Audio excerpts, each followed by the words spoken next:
Hi there. This is a very special bit of woodland because it's the site of the Scottish beaver trial, which was a reintroduction trial a few years ago. And so in these ponds in amongst the woods here, there are beavers. And I've seen beavers in this location last year.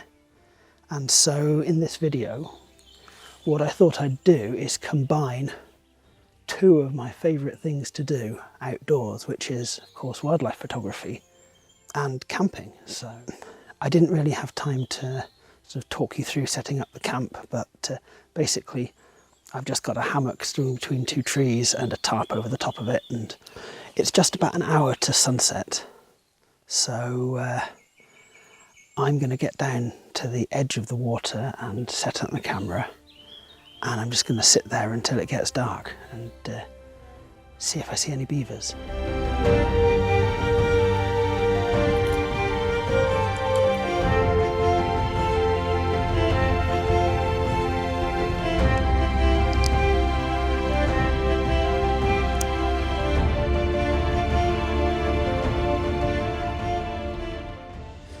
Right, so I'm set up down by the water, and I've got the tripod sitting in the water. I've got my ridiculous wool-lined Finnish wellies on because I'm going to be sitting with my feet in the water for quite a long time, and so that'll keep my feet warm. And yeah, equipment-wise, I've got 300mm f2.8 lens on the Z7, and I've got a 1.4x teleconverter on it. Now, this is a new lens to me. I got it a few weeks ago, but then I was away travelling, so I haven't had a chance to test it. And the reason for getting it is for low light photography, and I'm going to be in Finland in the summer, and we're going to be going to the east of Finland near the Russian border, and hoping to see bears and wolves and wolverines, things like that in the night there. So I wanted a good lens for low light, and the 300 seems like the way forward. I'll be doing a head-to-head test video at some point soon between this and the 200 to 500 f5.6. So in terms of settings, I've got it at f4, so it's wide open, the teleconverter on. And yes, I'm also using the silent shutter. Ooh, the midges are pretty fierce already, and it's only the middle of May. It's going to be a very midgy year. It's been a mild winter, so I suppose that was to be expected, but still, you can always hope.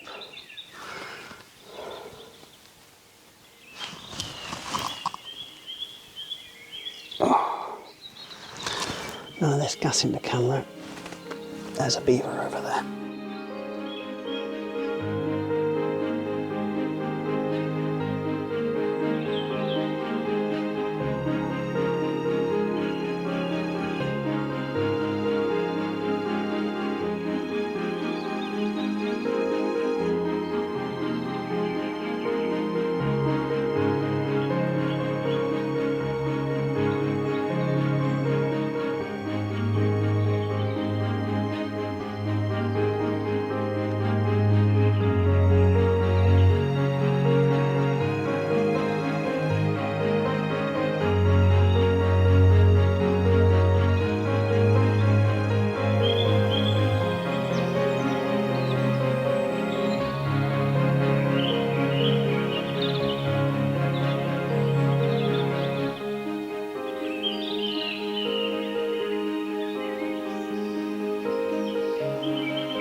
focusing distance for the lens. Oh, I hope I got some video, because yeah, it's probably a bit dark. I tried to take some stills as well, but the ISO is probably just so high that it'll be grainy as, but oh wow, what a moment. I was just about to do a piece to camera saying that I'd just run back to the hammock and my rucksack to get some midge repellent. And as I sort of looked up, just before I turned the Osmo Pocket on, I realised that the beaver was coming straight across the pond, straight towards me. That's absolutely brilliant. Well, I'm going to keep watching for a bit longer and see if it comes back. But then realistically it's getting quite dark, and I should go back to camp and make dinner. But oh yeah, there we go. That was the kind of moment that makes these trips worthwhile.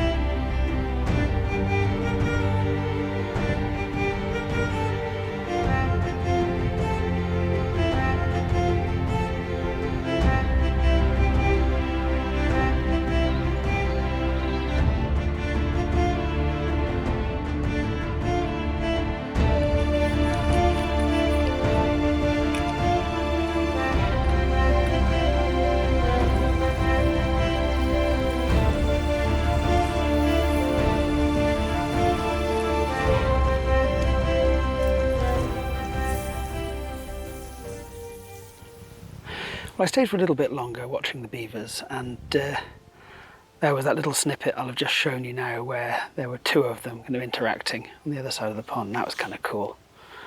And quite impressed that I was able to actually film anything at all, considering how low the light was at that point. This guy, the 300mm lens, is really doing pretty well. I'm quite impressed. This was a bit of a mental test for it, testing it at really kind of dusk, low light, but it's done all right. Something that's happened since I published the mountain goats video is that I've actually passed 100 subscribers. So thank you very, very much, everyone who's subscribed. That is really awesome. So as part of this video, obviously, want to do camping in the woods as well as wildlife photography, but in celebration I've also cooked myself a steak dinner. And because I've just been to the Caucasus Mountains in Georgia, I've seasoned my steak with Svenetian salt, which is a thing there. It's a kind of mixture of salt and other spices, so that ought to be pretty tasty. And so yeah, I've got my steak dinner, I've got a can of beer, and yeah, thank you very much for everyone who subscribed. That's really awesome. Cheers. So the plan now is to tidy up a bit here and finish my beer, and yeah, get up nice and early and go back down to the pond and see if I can see some beavers in the morning. So we'll continue the video then. Good night.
it's been a pretty damp morning.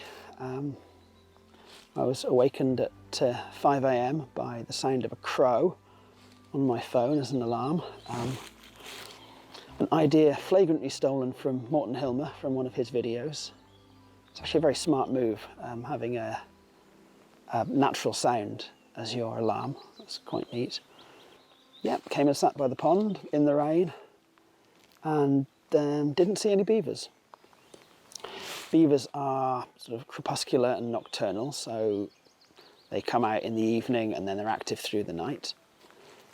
And I find that watching them in the evening is far more productive, because during the day they've been asleep and they're probably hungry, they want to get out of their lodge, and so in the evening they're definitely going to come out.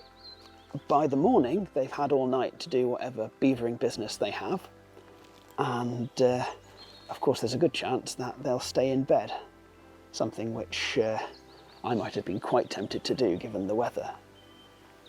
Having said that, it's actually been very pleasant sitting in the rain. Got my waterproofs on, got my hat on, not getting too wet. The equipment's reasonably well weather sealed, and yeah, it's been nice. There's been sort of rolls of mist going across the lake, and there's been birds singing. It's been good. It's starting to rain a bit harder now, so I think it's probably time to head back to camp and go and have a cup of coffee, and then actually pack up, because I'm only here for last night, this morning, and got to be on my merry way in a few hours. So it's only been a sort of whistle-stop tour, but it's very nice here, and I suspect I'll be back later on in the summer. And the beavers are certainly very active here. There were a lot more trees here a year ago, so the chances are if I come back I'll probably see them again. So if I come for longer I can spend more time waiting. So yes, if you enjoy these videos and you like what I'm doing with this YouTube channel, please consider subscribing, and thank you very much to those of you that already have. As I said last night, over 100 subscribers now, so that's pretty awesome. And yeah, thanks for watching, and I will see you on the next one. Goodbye.